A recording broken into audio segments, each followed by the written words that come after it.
కొత్త అల్లుడిగా ఆ ఇంటికి వెళ్ళినప్పుడు ఏం డిమాండ్ చేస్తావు, నీకేం కావాలని? మనకు సపరేట్ గా ఒక బెడ్రూమ్, నాకు నా వైఫ్ కి అది సార్ కారు కావాలా? ఏ కార్ కావాలి? ఆడి ప్రతి సంక్రాంతికి ఇస్తే బాగుంటుందని ఆశిస్తున్నా. హలో బ్రదర్, నువ్వేం మాట్లాడుతున్నావు అర్థమవుతుందా నీకు? Hey guys, this is RJ iSmart Sweety.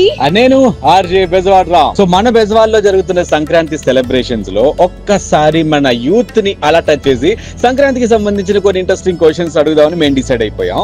So వాళ్ళ ఆన్సర్స్ ఏం చెప్పబోతున్నారు ఏంటో అనేది మాతో పాటు మీరు కూడా చూద్దరు కానీ కమ్ ఆన్. yes.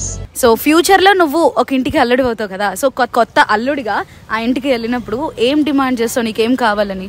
మనం ఆ ఇంట్లో ఫస్ట్ కాలు పెట్టంగానే కాలు కింద పూలు ఉండాలి. ఇంకేమున్నాయి? మనకు సపరేట్ గా ఒక బెడ్రూమ్, నాకు నా వైఫ్ కి అది sir. So in case future లో నువ్వు సంక్రాంతి కొత్త అల్లుడు అయ్యావు అనుకో, మీ మామగారిని ఏం డిమాండ్ చేద్దాం అనుకుంటున్నావు? నాకు మంచిగా ఒక ల్యాండ్, నా వైఫ్ కి ఇద్దరు చెల్లెళ్ళు. విన్నారా సార్? వాళ్ళ వైఫ్ కి ఇద్దరు చెల్లెలు కావాలంటే ఇంకేం వద్దా? కారు కావాలా? ఏ కార్ కావాలి? ఆడి అంటే పెళ్లికి ఇస్తారు కదా కట్నం, ఆ కట్నం ఏదో వచ్చే ప్రతి సంక్రాంతికి ఇస్తే బాగుంటుందని ఆశిస్తున్నా. హలో బ్రదర్, నువ్వేం మాట్లాడుతున్నావు అర్థమవుతుందా నీకు?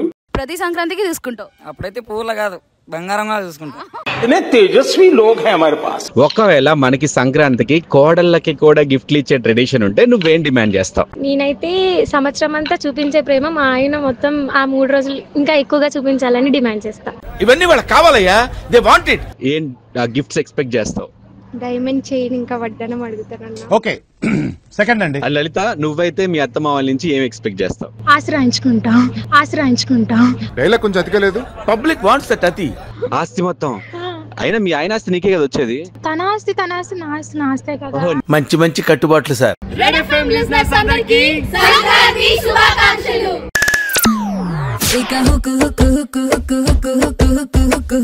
అయిపోతారు సౌండ్ కే 93.5 రెడ్ ఎఫ్ఎం.